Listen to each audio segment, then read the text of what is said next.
Las Heras es un pequeño pueblo petrolero enclavado en medio del sur patagónico. Salimos temprano desde el aeroparque metropolitano y luego de más de 3 horas de vuelo arribamos a la ciudad puerto de Comodoro Rivadavia. Sin pausa subimos al ómnibus que nos trasladó costeando el océano Atlántico más al sur, hasta la localidad de Caleta Olivia. Desde esa pequeña ciudad, otro ómnibus, recién después de 2 horas de viaje hacia el oeste, nos dejaría en nuestro destino final a 2000 kilómetros de nuestros hogares. Caleta Olivia, Cañadón Seco, Pico Truncado y Las Heras son pueblos hermanados por la explotación petrolera. Todos se conocen, por eso nuestra presencia es advertida inmediatamente. Un gendarme sin identificación nos pregunta qué estamos filmando y nos invita a presentar nuestras credenciales en un improvisado cuartel que funciona en el predio de un centro cultural.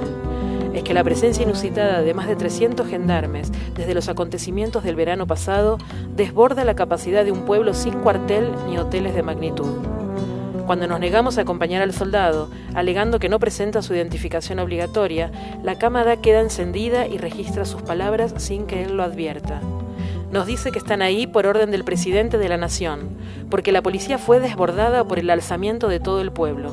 La excusa de estar filmando un video documental sobre la flora y la fauna patagónica nos permitió escapar de las fuerzas represivas que vigilan permanentemente. Los hijos de Elena, ya liberados, fueron detenidos junto a sus hermanos después de la pueblada. Estos últimos aún permanecen presos.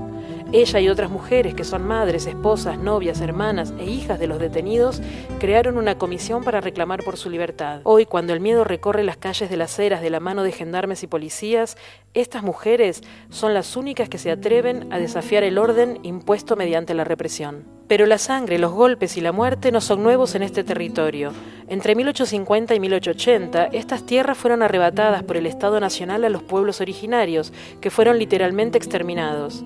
Más tarde fueron ocupadas por empresas británicas que criaban ovejas para la exportación de lana y carne, imponiendo sus propias normas salariales y condiciones de trabajo en una región que no contaba con organizaciones sindicales. Pero en 1920, con la creación de la Sociedad Obrera, los peones quebraron el orden establecido por latifundistas nacionales y empresarios ingleses con huelgas masivas. El entonces presidente de la Nación, Hipólito Yrigoyen, envió tropas del ejército para reprimir a los trabajadores.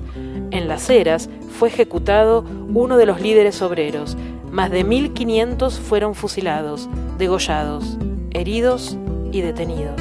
La historia más reciente también encierra miseria, dolor y represión. En 1992, la privatización de los yacimientos petrolíferos fiscales por parte del gobierno nacional, en ese entonces presidido por Carlos Menem, fue respaldada por el que era gobernador de esta provincia eminentemente petrolera.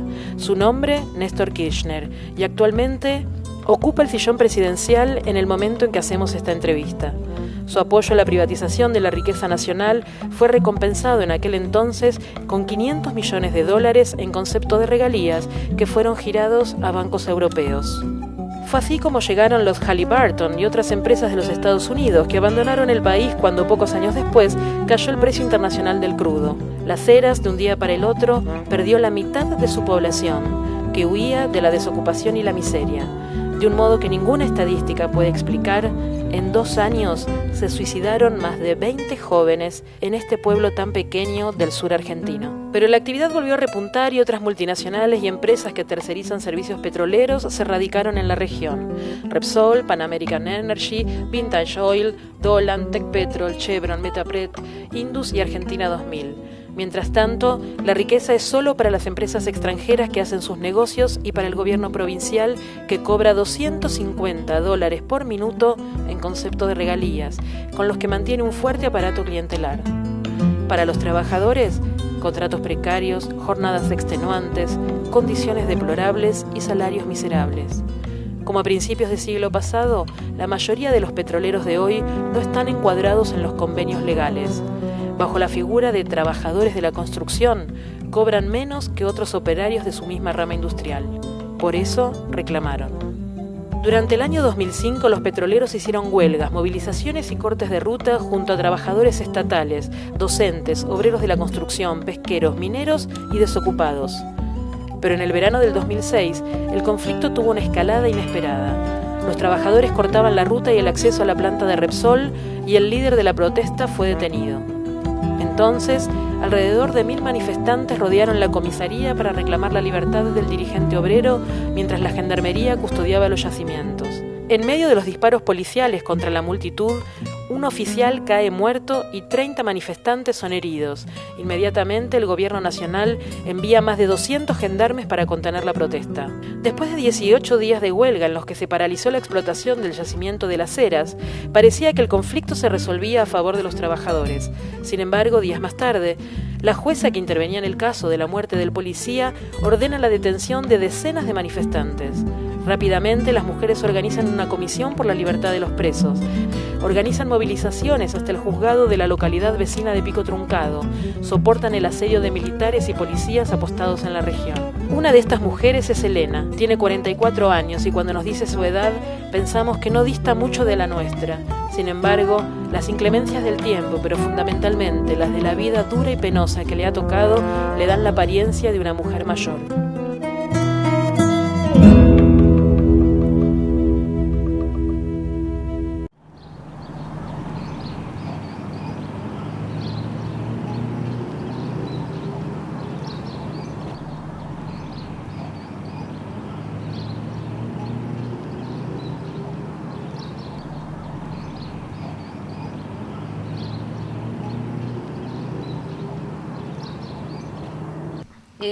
Yo nunca pensé en casarme.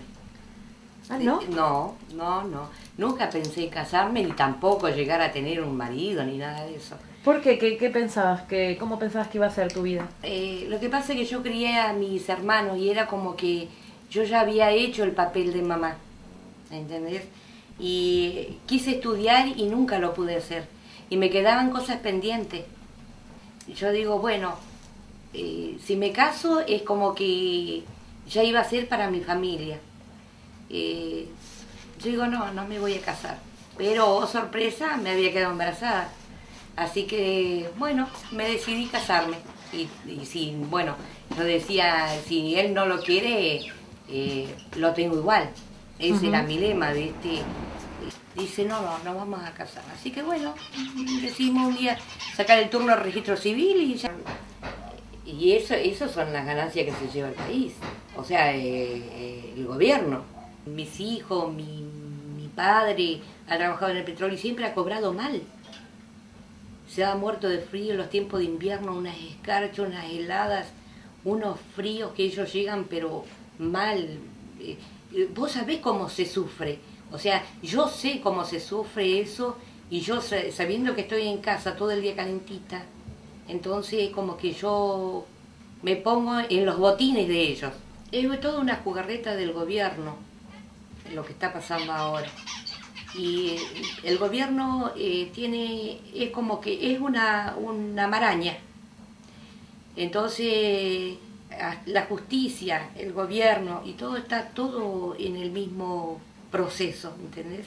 El gobierno pensó, si tenemos a todos los detenidos en la alcaldía, va a pasar lo mismo desde el mismo momento que fue el detonante de Sayago, o sea, de la muerte de Sayago, que se llevaron a un detenido a la alcaldía, que era de acá, fue el pueblo y lo quiso sacar.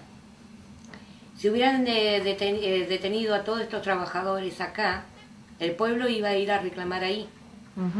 Entonces el gobierno determinó, si los llevamos y los esparcimos por toda la provincia, los familiares, los amigos van a tener que pagarse el pasaje que es tan caro, irse, no van a dejar el trabajo, no van a dejar la familia, entonces acá va a quedar tapado todo.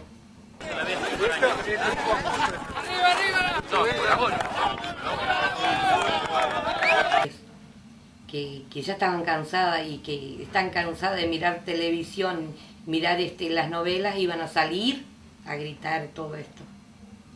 Pero, ¿por qué pensás que muchas mujeres no se animan? Miedo, creo yo, que siempre, o sea, está crecida para la casa y va a morir dentro de su casa haciendo sus cosas. Nosotros no queríamos saber nada de política, pero estamos haciendo política. Hablar de todo esto y de muchas cosas más, que a veces ni lo charlaba ni con mi vecina, porque no era de ir a tomar mate a donde la vecina, pero si te ven que no aflojaste, va a tener la misma actitud. Entonces, Y además, si tiene bronca, fue reprimida porque no supiste dónde ir a gritar, porque no sabes a quién ir a contarle tus cosas y no hay otra persona que te entienda, es como que se quedan. Pero si vos buscaste a alguien que te entendió, buscaste a alguien que tenga el mismo punto y la misma forma de pensar, te vas a sentir respaldada y de adentro tuyo sale la explosión.